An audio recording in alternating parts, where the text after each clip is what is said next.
நம்ம Ashwin sweets and snacks export பண்றதுக்கு 7373041434 மற்றும் www.ashwinsweets.com கான்டாக்ட் பண்ணுங்க. திருவள்ளூர் மாவட்டம் பழவேற்காடு பகுதியில் கடல் சீற்றம் வழக்கத்திற்கு மாறாக அதிகரித்து காணப்படுவதால் படகுகளையும் மீன்வலைகளையும் பாதுகாப்பாக வைக்கக்கூடிய பணியில் மீனவர்கள் தீவிரமாக ஈடுபட்டு வருகிறார்கள். அது தொடர்பான விவரங்களோடு இணைகிறார் செய்தியாளர் யுகந்தர். அந்த பகுதியில் தொடர்ந்து கடல் சீற்றத்தோடு காணப்படுகிறது. பொதுமக்களுக்கு பாதுகாப்பு எச்சரிக்கை விடுக்கப்பட்டிருக்கா?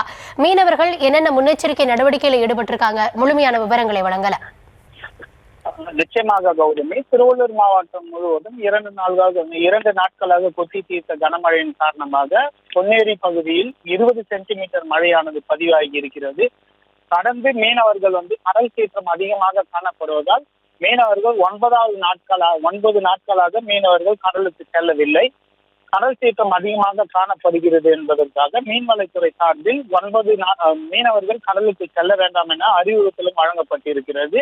மறு அறிவிப்பு வரை மீனவர்கள் கடலுக்கு செல்ல வேண்டாம் எனவும் அறிவுறுத்தல் ஏற்பட்டிருக்கிறது. இதனால் மீனவர்கள் அப்பகுதியில் இருக்கிற படகுகளையும் மீன் வலைகளையும் பத்திரமாக மீட்டு மேடான பகுதிகளுக்கு கொண்டு சென்றுள்ளனர்.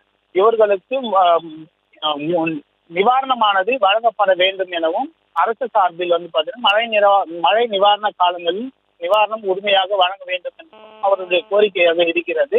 9 நாட்களாக மீனவர்கள் கடலுக்கு செல்லாத நிலையில் தாழ்வான பகுதியில் இருக்கிற கோரைக்குப்பம் பகுதி கடலை ஒட்டி இருக்கிறது. அந்த கடலை ஒட்டியுள்ள பகுதியில் முழுமையாக பாறாங்கற்களை கொட்டி தர வேண்டும் என பல கோரிக்கையும் மீனவத்துறை சார்பிலான வைக்கப்பட்டிருந்த நிலையில் இதுவரையும் மீன்வளத்துறை சார்பில் அந்த கற்களை கொட்டவில்லை. இருந்தாலும் அந்த பகுதியில் உள்ள கோரைக்குப்பம் மீனவர்கள் மறு குடியிருப்பு 101 குடியிருப்புகளானது அரசு சார்பில் கட்டப்பட்டிருந்தது. அந்த நிலையில் அவர்கள் அந்த பகுதியிலிருந்து அந்த பகுதிக்கு வருவதற்கான ஏது இல்லாமல் 15 கிலோமீட்டர் சுற்றி வரும் சூழலானது ஏற்பட்டிருந்தது. அதனால் அப்பகுதியில் குடியேற்கவும் மீனவர்கள் மறுத்துவிட்டனர். இருந்தாலும் அதே பகுதியில் நீடித்து வாழ்ந்து வருகின்றனர்.